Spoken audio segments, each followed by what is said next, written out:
Når man som jeg har bodd hele sitt liv på Jæren, så er det vel naturlig at en får et spesielt forhold til sjøen. Sjøen og det som sjøen bringer har vært en betydelig del av næringsgrunnlaget for distriktet her, like fra de første bosetninger. Da de første boplattformene dukket opp ut forbi kysten her, i midten av 60-årene, var det vel få som trodde at dette skulle føre til noe. I 1969 arbeidet jeg sammen med en håndfull andre nordmenn på boreplattformen Ocean Viking, som boret på det feltet som i dag er kjent som Ekofisk. Vi var her med på å gjøre et av de største oljefunn i Vest-Europa. Virkningen av dette for oss som arbeidet der ute var kolossal. Arbeidet som vi til da hadde ansett for å være en midlertidig jobb, begynte nå å avtegne seg som et fremtidig yrke. Vi som jobber der ute på feltet blir ofte spurt hvordan det er å ha en arbeidsplass midt ute i Nordsjøen. Hvordan ser den ut? Hvordan bor dere? Hvordan er maten? Og så videre. Vi har laget en film som vi tror vil svare på mange av disse spørsmålene. Filmen er på engelsk. Både jeg og mine norske kolleger snakker engelsk i filmen. Dette er naturlig, for vi arbeider i et internasjonalt miljø der ute. Fagspråket er på engelsk, og dessuten så vil vi gjerne at utlendinger skal få ta del i dette besøket på Ekofisk.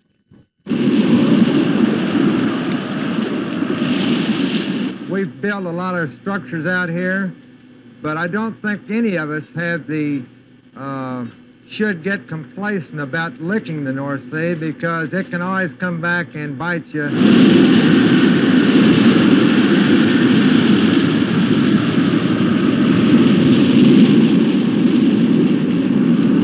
It is a hostile environment, and it is demanding on people.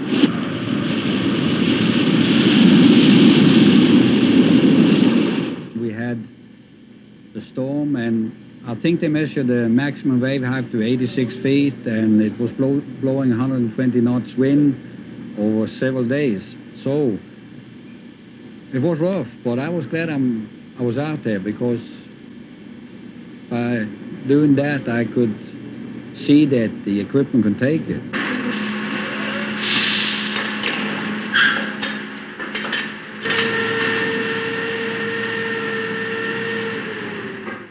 The inception of the original idea to the drilling of the first hole, you need at least 2 years. What you're doing is the geologist sits down with the geology from the various other wells that have been drilled in the area, or if we're close to land, from the geology of the neighboring lands, and he comes up with an idea. Geologists are very much the artists of the petroleum industry. We develop ideas. We think what things might be. Well, you know that oil and gas is contained within porous rocks at depth below the surface. It's not like a giant pool of oil within a great cave, nothing like that at all. And we look for these porous rocks beneath the surface. Another thing that you may know by just general experience is that oil and gas is lighter than water. When we look for these groups of porous rocks, that we can, if we find water within them at the top of the structure, we know that we're not going to find oil and gas. This is an example over here. This is a seismic section, which is in time, by the way. It's a series of loud bangs at the surface, which then we measure the time for the various bangs to reflect back from certain horizons. Under the surface, there was oil and gas. Our success ratio in this area is only about 1 in 5, which is very good, of course. For the whole of the North Sea, success ratio is about 1 in 12. What that means is every time you spend £4 million, you only have an 8% chance of success. If you put it another way, you have to spend £50 million to discover one field. We're never absolutely sure, even when we found it, how far it's going to extend. When we make a discovery, it's not just a question of drilling one well for X million dollars or pounds, and then immediately we go off and order all the equipment to produce it. We've got to drill more than one hole. It's always what happens.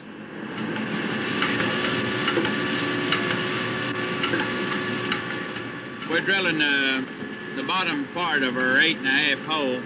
We have got some cuttings out of the hole, and we've had them analyzed, and they showed pretty good fluorescence. So basically, we have to stand a pretty good chance, or we wouldn't have invested $3 million to drill a well. can't compare Ekofisk to anything. It's unique in all the world. Nothing else has ever been built like it in the whole world. Nothing has been built so far from land, in such deep water, with such harsh environments to contend with as Ekofisk. It encompasses an area of some 200 square miles in its principal part. It has 22 separate platforms that have been built out here. 11 of them are producing platforms on which we have 68 wells capable of producing oil to the surface and piped to the Ekofisk Center for reclaiming the production. As you can see over there on the readout on a computer at the present time, I think we looked a while ago and it's 536,000. We're now in what I'd call the development area where it's stable, and the only thing we can do is increase the production of various platforms as we continue to drill development wells. This here is a map showing the greater Ekofisk area. We see all the outlying platforms around the Ekofisk Center, which is the place where we are now. We are in the center control room now, and we process oil and gas here on the Ekofisk Center. The process is that we separate oil and gas, and the oil is sent to T-side. The gas part of it is a little bit more complicated. It goes into a dehydration unit where we take the water out of the gas. After leaving the dehydration unit, the gas is cooled off, and by doing that, we take the natural liquid gas out of it to make it ready to be put into the pipeline to Emden, which is over here. Just on my side here, we have the Ekofisk tank, in which we store up to 1 million barrels of oil. And on top of it, we have yet more equipment from which 16 platforms are producing in more oil every hour on the day. Now, taking care of this, the operators, the mechanics, the maintenance people are doing this here. We have salt problems, we have weather problems, and there is so many factors came into the picture. So we have to keep up the maintenance to hold full production. And also we have a group from safety, they checking this thing for us. And when they see something wrong, they made up a work order and give it to maintenance to go ahead and do the job. Here you can see a big gas turbine with about 2,000 horsepower. And here you can see they have started to inspect the combustion chamber after 30,000 hours run.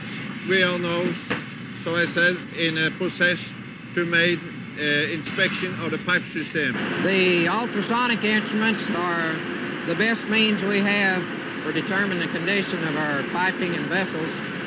With this instrument, we can measure the pipe wall thickness, determine whether we have internal corrosion or not, and whether the remaining wall thickness of the pipe is sufficient for the pressure of the process involved. Without these instruments, it would be impossible for us to conduct the inspection program that we have going on at this time. We have just completed inspection of many miles of pipe and hundreds of vessels on Ekofisk tank, which has taken us approximately 2 years to complete.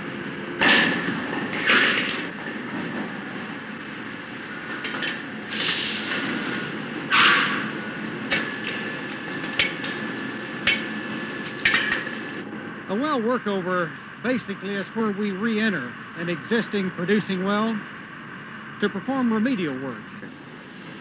If you have a string of tubing or the pipe that conducts the oil and gas from the bottom of the hole 10,000 feet deep to the surface, and this tubing gets old, we must pull that tubing out and replace it with a new string of tubing.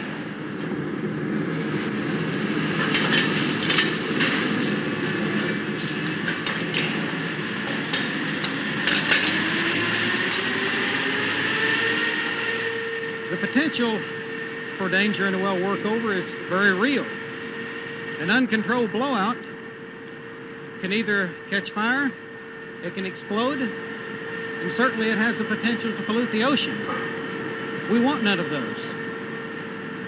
As a result of the Bravo blowout, we've implemented a number of what we think are improved safety procedures. I personally feel that we have safety systems very adequate to prevent any major disaster.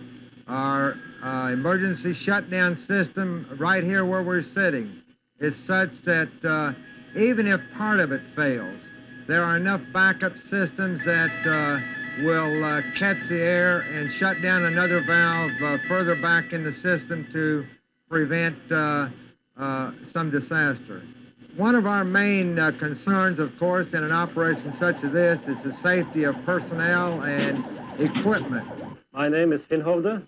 I'm a safety officer out there, and I'm going to train you in how to use the lifeboat. Phillips require everybody coming offshore to be trained before they go to bed the first night. First of all, you should know, all of you, how to start the engine. The first man inside the boat starts the engine, no matter who he is. You should know how to launch the boat, get it off the hooks on the water, and, of course, get going.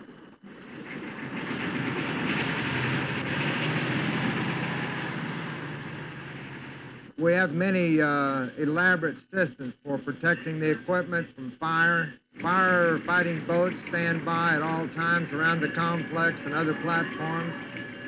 One of the main sources of protection is a semi-submersible called the Stedco Phillips. It's classified as an MSV, multi-service vessel.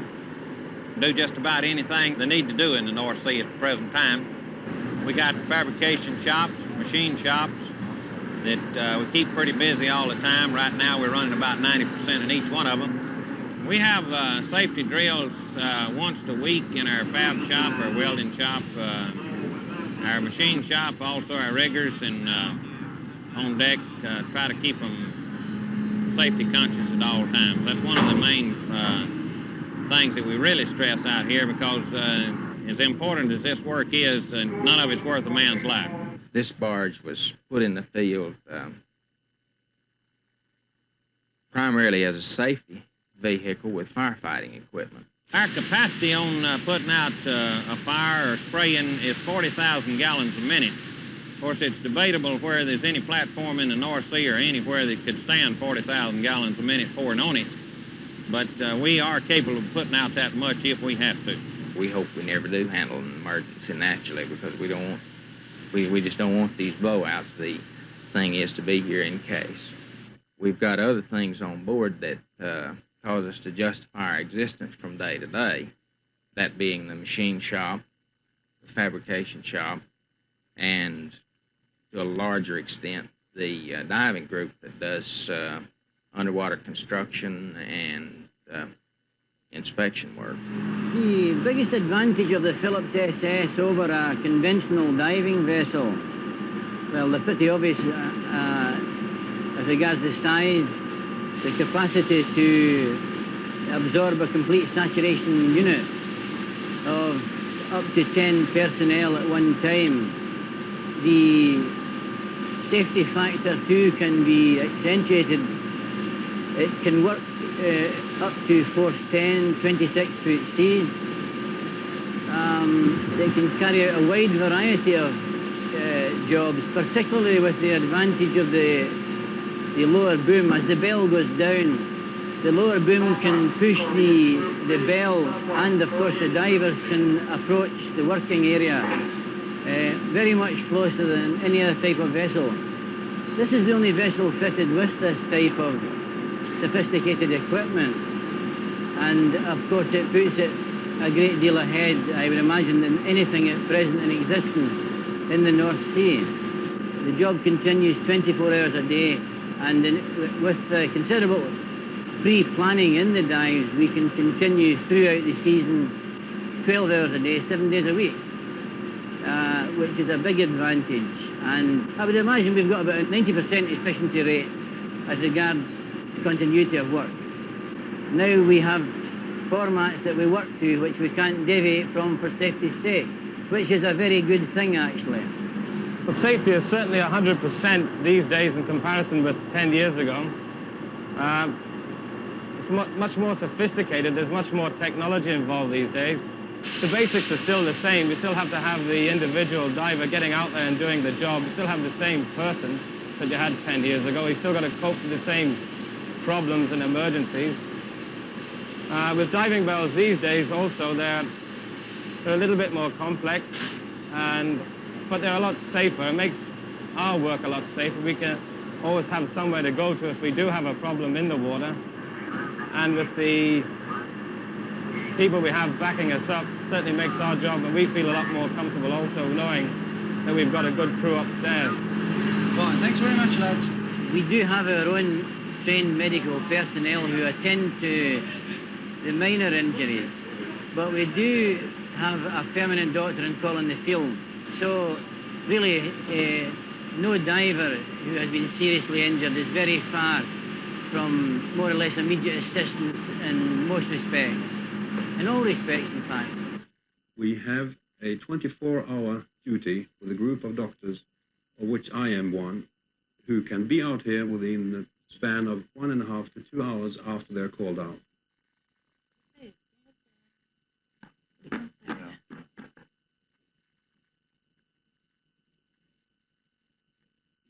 Well, in the most serious cases, your first objective is to get a helicopter here as quickly as possible. This can be brought here within a few minutes because we have them on the complexes. Meantime, the radio operators, they give instructions to doctors, etc. Information passed by me to them for the purpose of having the doctor prepared on what is coming in. It may be a compound or head injury or what have you. We have 31 fully trained and qualified medical nurses employed in the company. Of these, at least 10 to 12 are present in the field at any time. In the immediate vicinity of the hospital here, we have 16 beds immediately available. The sick bay on the outlying platforms is a fairly small room. It used to be 12 square meters, now being enlarged to 20 square meters. On the hotel and the Phillips SS, it's quite a unit with up to 4 hospital beds,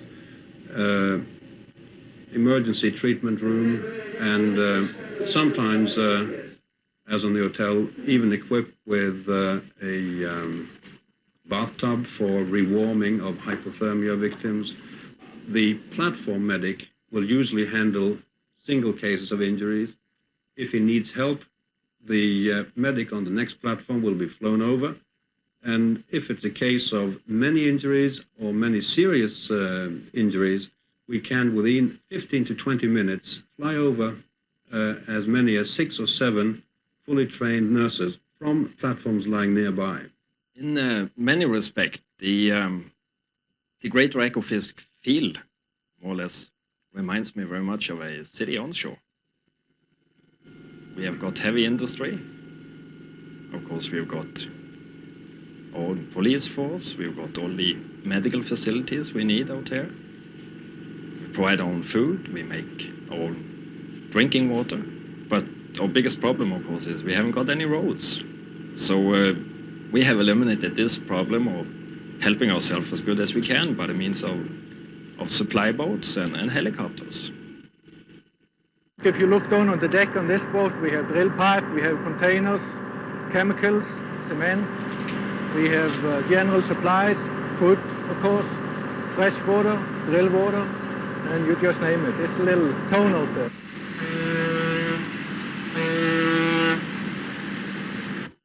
We spend a lot of time and put in a lot of effort on putting people to bed and make sure they've got the same bed every time they get out there, and that they won't have to move around while they're out there for the 8 days and so forth. I think just to stay and have a permanent bed means extremely much to the individual, because that's one of the 2 things you really are the only steady things you can hang on to. That's your bed and your seat on the flight going home. Most of the time, we are flying passengers between the rigs close to the complex. Most we are flying workers and specialists.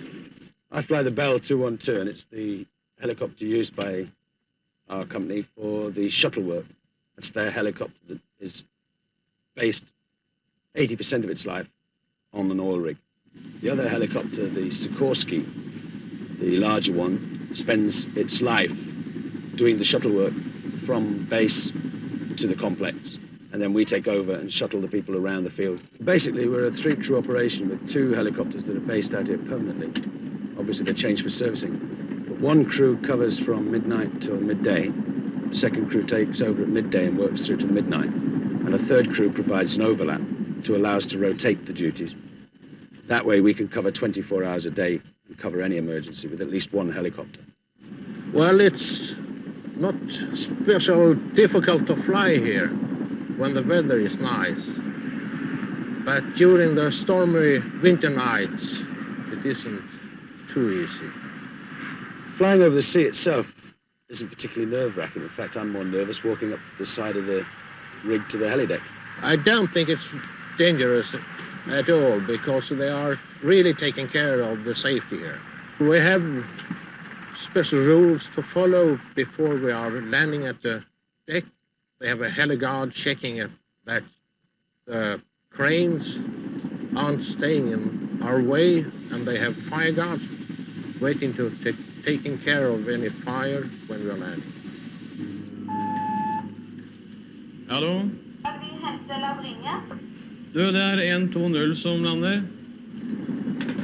Yeah, we ran an operation about 25 to 30 flights during the usual weekdays and around 15 to 20 during the weekends. And that is up to around 35 to 40,000 flying hours a year.